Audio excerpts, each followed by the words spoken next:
I guess I kind of take a different approach, a little bit more, I don't know, cynical. You know, um, when you think about the things that make you insecure and the people who make you insecure, if somebody's deliberately going out of their way to try to make you feel like lesser because of some reason, or they just really don't like something about you, I mean, statistically, there's somebody who's going to take that exact same facet about you, even if it is, a physical thing, about your body weight or about your appearance or about your mannerisms or about something about you. And they are going to cherish that just as much as that other person might hate it and try to put you down about it. So it's kind of one of those things where it's like, hey, this is your loss. And, if somebody is actually actively, bullying you or trying to make you feel bad about something, it's kind of like, well, you know, I mean, maybe you're the problem. And you kind of find your niche. Again, especially as becoming an adult and such, we just kind of gravitate towards those things, those ideas, those people that, ultimately, we thrive the most with. And um it's not always something that you find out like your first or second or third try about, like, okay, this is what makes me comfortable. Um, so, you know, it's one of those things. It's kind of hard to really place that balance because it's like, um, sometimes, some insecurities are rooted in things that aren't necessarily bad to be worried about. Like, I mean, again, going back to like, oh, I mean, because I was really insecure at my body growing up too. I mean, I didn't grow to be as tall as everyone else in my grade. So, I built up a little more around my midsection. I got fatter faster. Um, that being said, it's not, I mean, even if I can find other people who are, who look more like me or who are less um, confrontational about my body being, above average BMI, uh, it's a double-edged sword. I mean, health is still very important, especially as you get older. And, now that I'm an adult and I have time that I didn't have in school, I'm taking steps to try to, better my health and work on those things for myself. Um, so, there's insecurity, and then there's bullying, and then there's like enabling, like, don't just be like, okay, well, here's this clearly, bad behavior or bad thing that I have. I just need to find somebody who's, going to be all about that versus, something that's legitimately not bad, and, just finding people who aren't going to be hateful to you about it. There's a sliding scale there. And it's really hard to find that balance in a healthy way, I think, because so many people, these, are very maladjusted, because whatever happened to you growing up, by the time you're, 18 or 19, by the time you're an adult, it's kind of like, okay, tough stuff. You're supposed to figure it out now. It's your responsibility. And Yeah, yeah. yeah, that's actually really good. Like, so that's a good like another perspective on how to go through like insecurity. And you kind of brought up something that that was really good. It's like as far as like enabling, like I just started thinking about that, how like that could even be a big part of the process of feeling insecure, or like how to stop something like that from happening. So I started thinking about sometimes like the way somebody can point out something, like for me example, like somebody pointing out that like I'm fat or something like that.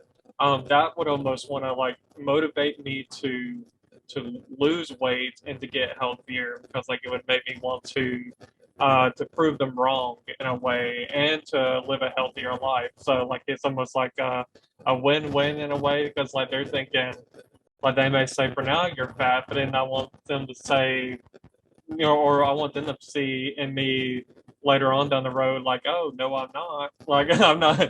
Like I'm healthier now and stuff like that. Or like I almost feel like it can be in a way, um, it can sometimes be a good thing for me because then I start looking back at it like, maybe I should do something about my health if I'm kind of being told that like you're gaining weight, because there are a lot of blunt people out there in this world, and I feel like I feel like people will kind of throw a comment out like that, like, oh, like gain weight. It's like thanks, but it's like so it kind of makes you start feeling insecure. But then I start thinking like, well, they're not wrong. So it's like I want to motivate myself to whether get in the gym, eat better, doing all these other things like get thrown into the process of losing weight and living a healthier life. So sometimes the yeah, I can just look at it instead of looking at those moments as like an insult. I can try to look at it as constructive criticism, even if they're not intending it to be that way. But I can kind of take it as constructive criticism and just work on improving myself, like with that, for example. And then also like another thing I wanted to mention right quick is sometimes if it's something that you don't feel like needs to be changed. Like for me, example, like I mentioned about not feeling like I was man enough when I was younger, like because I may cry watching The Notebook, and people may be thinking, oh, that's so like unmanly.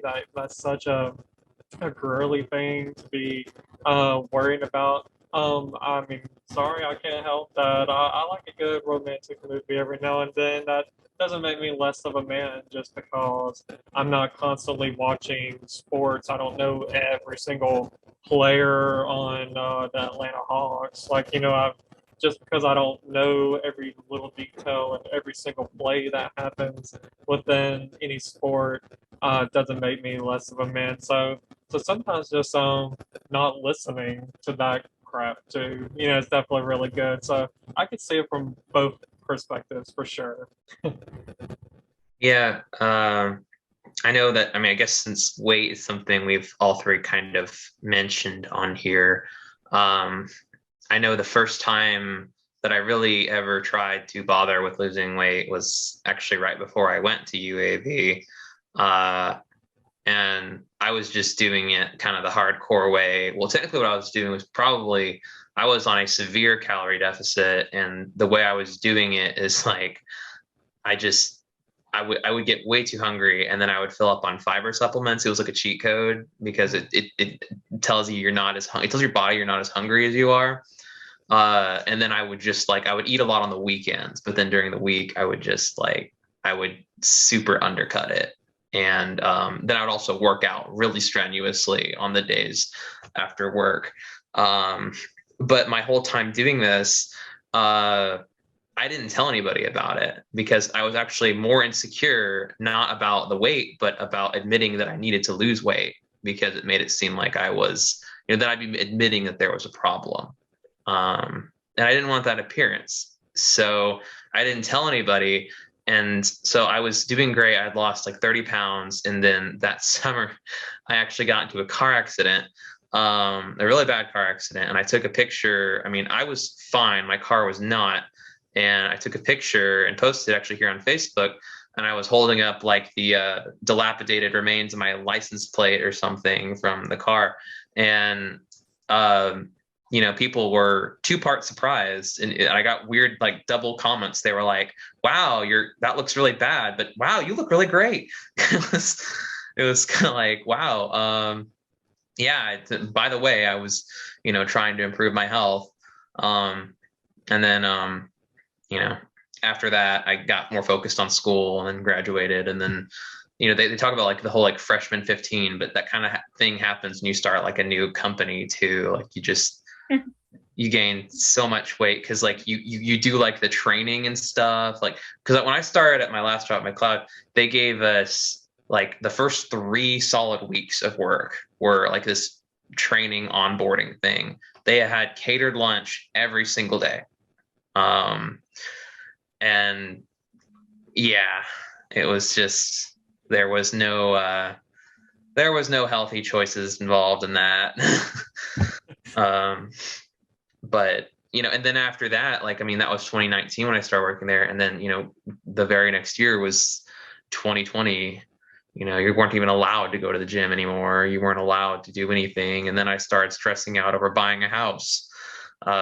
So you know, coming out of the pandemic, I think has been a really big thing for people in terms of fitness. It's a lot of people are, pumped up again about like, okay, I can come out of that and, kind of live and make those positive choices, for health reasons. But I mean, I think that it's a big thing, when people say like, oh yeah, I'm losing weight, because it's just like instantly you're automatically thinking, oh gosh, somebody's going to hold me to that. What if I don't meet my goals? What if I don't do this? What if I don't look like I've lost enough weight? What if I still look a certain way, or feel a certain way? It's just like it's it's something you have to still do for yourself because that's what's going to count. That's the person who's going to see you the most is you. So, um, not saying other motivators don't help, but it's definitely a commitment and a lifestyle change from my experience.